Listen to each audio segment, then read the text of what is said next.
And I've just been lazy, I guess. Just We've haven't been done it. apart for a really long time.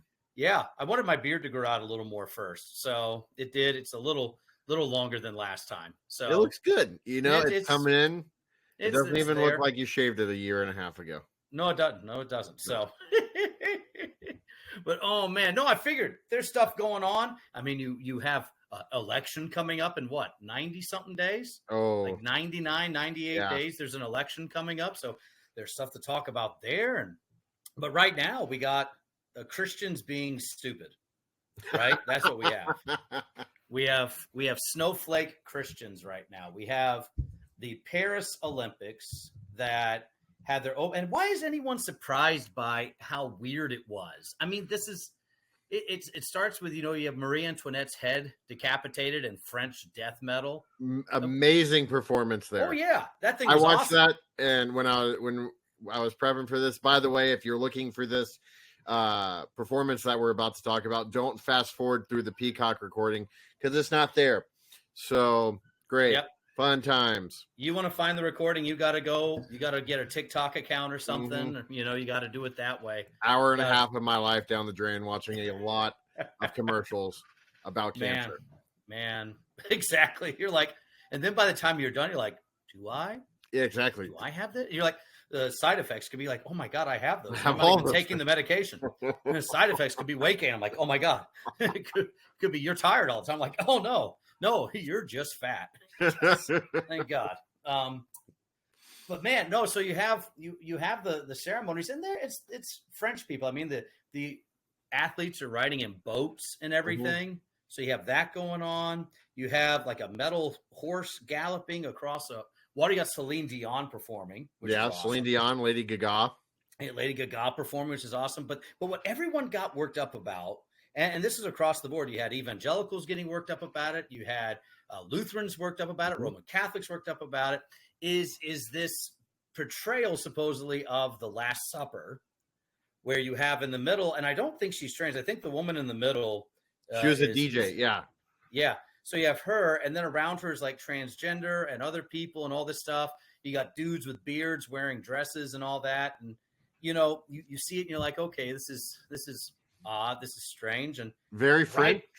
Very French. Very French. But like right away, you had all these Christians get so mad that they're mocking Christianity. I'm like, dude, the French have been mocking Christianity for like hundreds of years. This isn't anything. The French were mocking Christianity when Christianity was the major religion in France. Yeah, before even like the death of European Christianity. Yeah, the French have been mocking Christianity. 100%. This isn't new. You have people like Napoleon Bonaparte. So this is the early 1800s, late 1700s.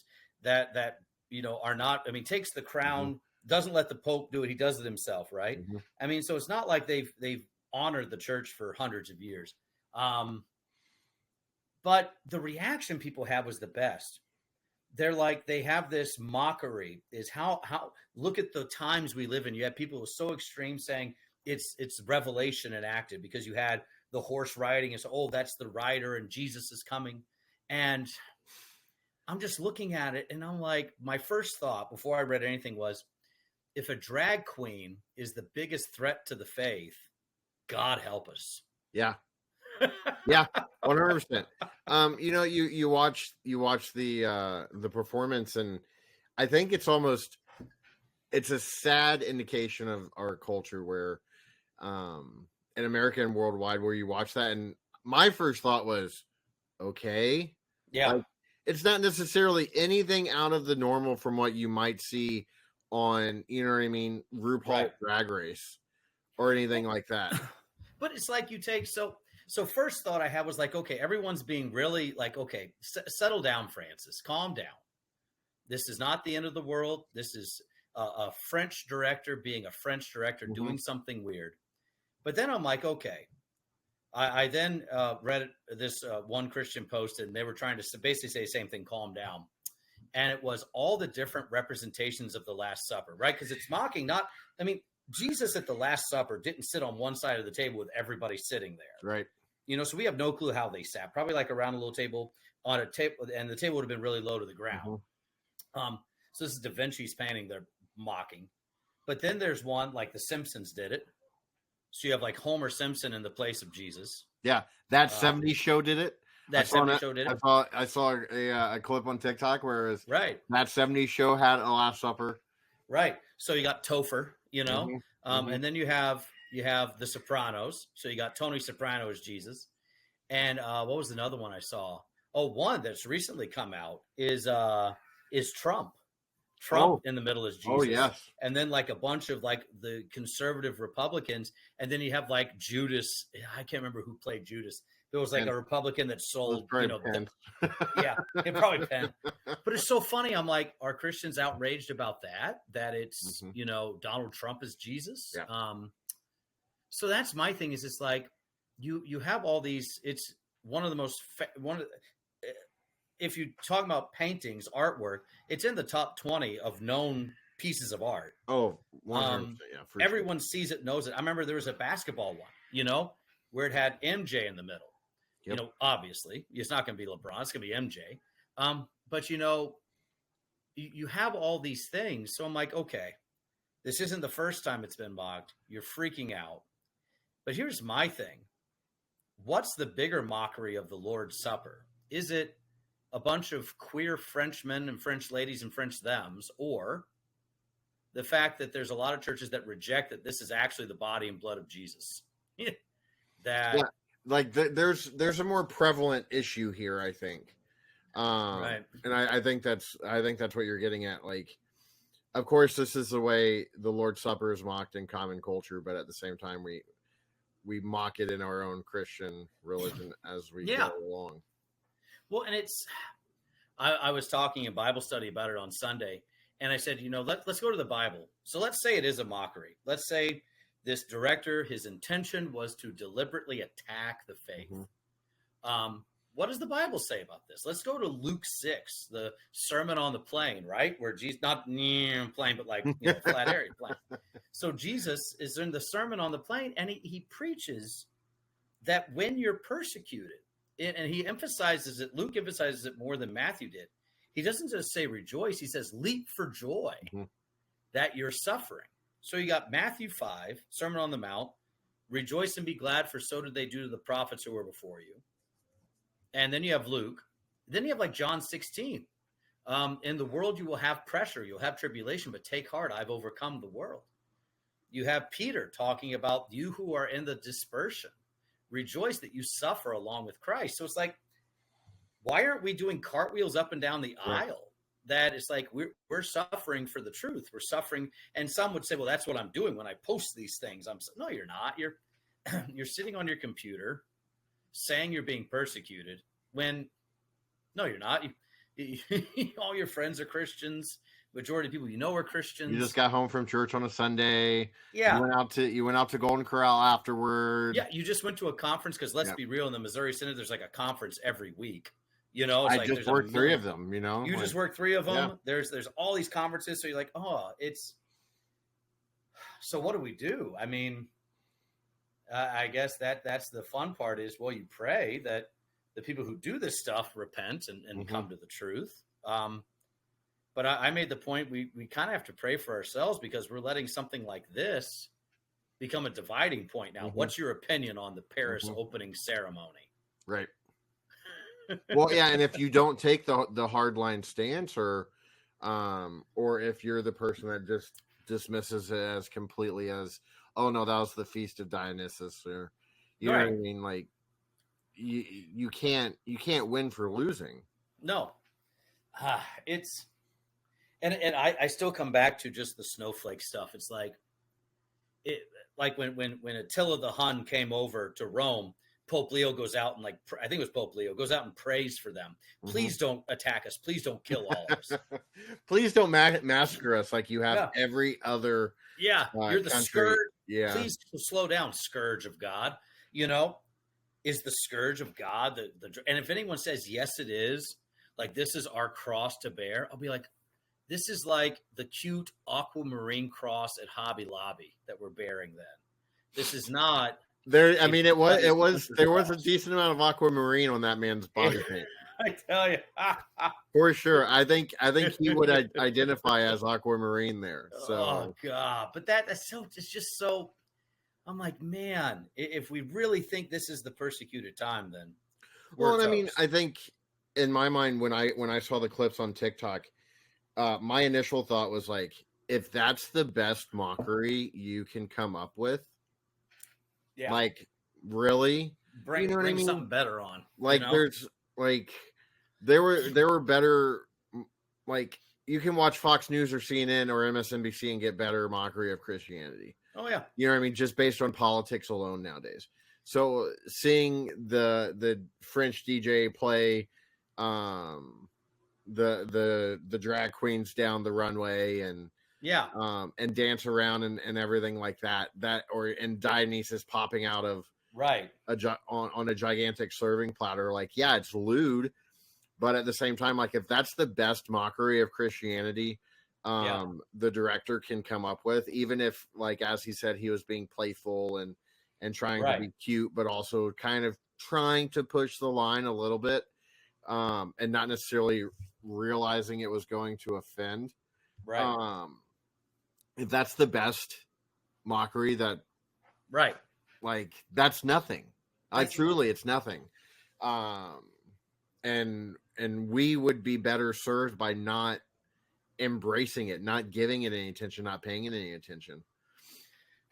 Someone asked me that. They said, "How do we react to this?" I said, "First thing you do is one, realize you're the biggest dude in the room. If you walk into a weight room, like we work out at the Y, so in here in Macomb, so in the summertime, as I call them, the fro boys show up. You know, they got the hair pop. Oh yeah, and they got like a 25-pound plate on each side, and they're doing benches. Like, yeah, brah. And then me, granted, I weigh like 3 fro boys. You know, is like, step aside, youngin, and I throw the weight on and throw it around. Granted, if they ran away from me, they'd get away. I can't catch them. Yeah. But that's the thing is I don't have to brag about anything. I don't have to throw weight on and try to muscle it. I don't have to do that. When you look at, you're the biggest dude in the room. You're Andre the Giant. You're not the guy trying to make a name for himself. You're the one with already a name, and your name is the name that Christ has given you in baptism. That's who you are. You're Christ's. You don't have to prove anything. I think that's the big thing. You don't have to prove anything. So don't try to prove something with this. Realize that first. They're doing something that's wrong. And just like Christ said, Father, forgive them, for they know not what they do. So think about that. Father, forgive them, for they know not what they do. You think, oh, well, they're in France. They know what Christianity is. No, they know what Christianity was. Yeah. What it used to be. What their grandparents, not even their parents, what their grandparents. Yeah, they know what it used to be a long time ago. They know what it was in the medieval era. They know it from a history book. But do they know it? Have they experienced the peace that comes in being forgiven their sins? No, I don't think they do know that. Look, even here in America, how many people know what the scriptures teach, what they say?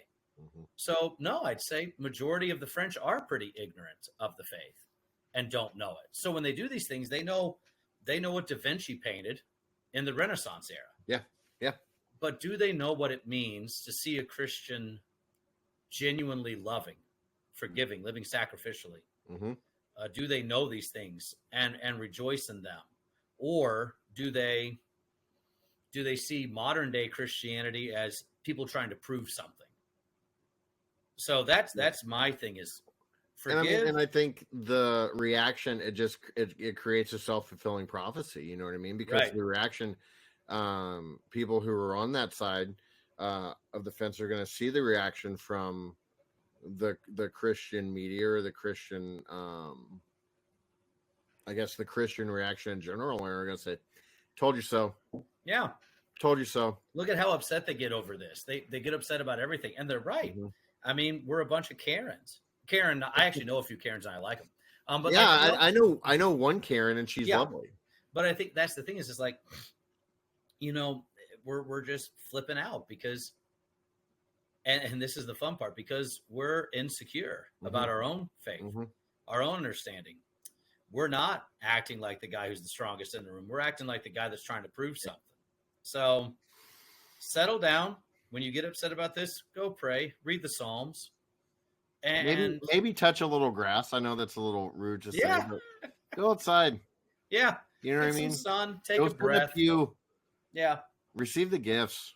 Rejoice in this. Yeah. Let it be a time for self-reflection. Do we know the faith as we should? Yep. Do our pastors know the faith as they should? Are they preaching it? And that's the thing. You know what? On the cross, guess what Jesus became? He became the blue dude who played Dionysus on the cross. He became the director who organized the whole thing on the cross. He became everyone who rejoiced in that is what Jesus became on the cross. So he became you too, and your reaction to this. Yeah. So he rejoice. He became me and my malaise or someone in their rage. Yeah. Exactly. So that's the thing. So hopefully, and like I said, I know there's people in the Missouri Synod asking, like President Harrison and others, to respond to this. Give us, and here's my thing. We have a response. It's what Scripture teaches. So you don't need to have someone say it. It's already been said. Yep. So it's fun times. And I mean, and if we respond constantly to the attacks and criticisms on Christianity, we're going to be here all day, man. I mean, and that's the thing. So especially as we get closer and closer to election time and everything going on around it, it's just, and this is the other thing. This is what my closing thought on it. Watch the stinking Olympics. I hate the people who said I'm boycotting it now. I'm not going to watch it. You're missing out on some pretty awesome people. Oh, that rugby, man. Oh, dude. Rugby sevens is where it's at. Man, what is it? It's how do you say her name? Iona Meyer. What's her? I can't pronounce it. But she is a beast. She would. I tell you, she's awesome. Like I said, the way she knocks players over is how you should be knocking the devil over to go and serve and love your neighbor. I watched 3 hours of handball last night. Never watched handball in my life. I watched Olympic skateboarding. They have like 3-on-3 basketball. Yeah, 3-on-3 basketball was on earlier today. Yeah, man.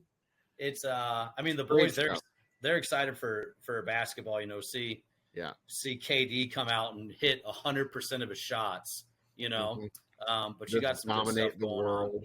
Oh man, it's crazy.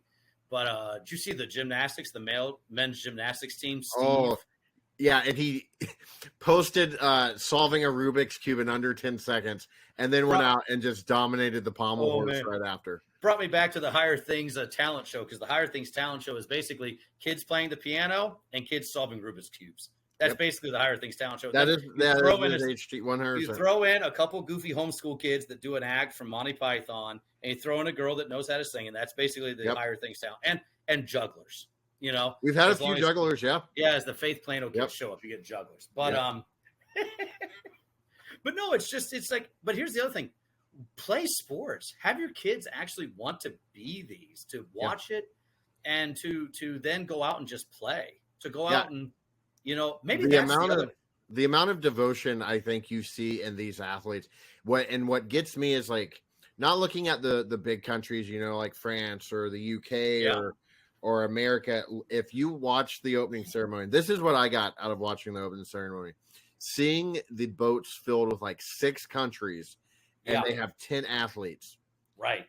The fact, like, those athletes more so than any American or anything else have devoted their life to doing this. I saw, I don't know if you saw it, the 58-year-old ping pong player. No.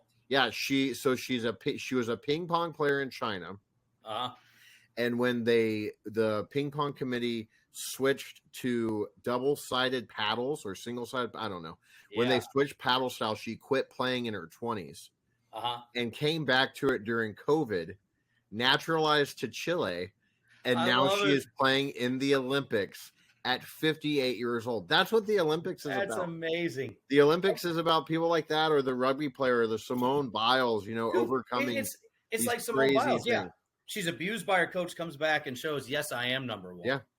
And then you can tell a lot about a person too. Have they played like a team sport? Or have they played a sport where it's not really about you? Yeah. It's not just you and yourself against the world. It's you have to sacrifice. You may not get that last shot. You may not be the one that's on the highlight reel, but guess what? You're part of something. And that's the other key thing is you can tell if someone has done that and rejoiced in it and knows it, or if they're, Yeah. Well, I mean, and I think building on the one of the cool things about USA basketball, every single person on that team is a number one player. Yeah. Yeah. They are all their team's best players. Yeah. And if they're the number 2 on their team, they could go to another team and be a number 1. And they are all willing to sacrifice, maybe except LeBron, because LeBron is LeBron. They're all willing to sacrifice themselves for the very good. I saw Curry just made this 3-point. What they're playing? What's his name? Serbia. Oh yeah, Joker. Oh, yeah. He just dropped it, man. It was just like, it's fun to watch, and that's the thing is we just enjoy watching it. And I don't know. Don't slight the athletes because you got a little, hurt in a certain region of your body. Well, I mean, watch the stuff and enjoy it. Yeah, and like enjoy it for the sport that it is. It's the same thing with like the World Cup, etc. Like, we are able to overlook the politics of it and appreciate something for the beauty of the competition, the beauty of the sport, and the beauty of teamwork. Right. Well, it's like, what was actually the worst opening ceremony? Wasn't this year? It was actually probably 1936, I'd say. Oh, yeah. I saw that picture the other day. Yeah, Germany. Probably the worst one. I'd say it's probably the worst. Everyone's saluting a dude that killed like over 10 million people. So if that happened. Oh, who knows? I'm joking there. Yeah, ridiculous. That'll be one of our episodes. Speaking of touch grass. Speaking of touch grass, there you go. Now they're going to come after us. Oh, I hope that would be a delightful thing. The keyboard warriors. Oh, goodness gracious. Radishes. But not radishes, it's another vegetable. Oh, well, it's fun times. Who knows? But yes. So I got my Higher Things cup. I like it. It's a little worn. I need to send you a new one. It is. It's wearing there. I have the one I got from the conference, but that's my coffee one. And once you drink coffee out of it, it pretty much tastes like coffee, no matter how much you clean it. So I'm like, this is my little Diet Coke in the afternoon, little pick me up after getting up early. So, but yes, today's episode was brought to you by. It'd be funny if I said it was brought to you by Higher Things. You see Goodman over there. Oh my God. Doing a video. Nope. It wasn't. Not that we hate. We don't know. All right. Well, Patty boy, fun times as always there and back again. Yes, you go from Sunday to Sunday. There's stuff in between, but guess what? You still get to go home one day in the end. It's going to be fun times. Thanks be to God. God bless everybody. We'll talk to you later. Bye-bye.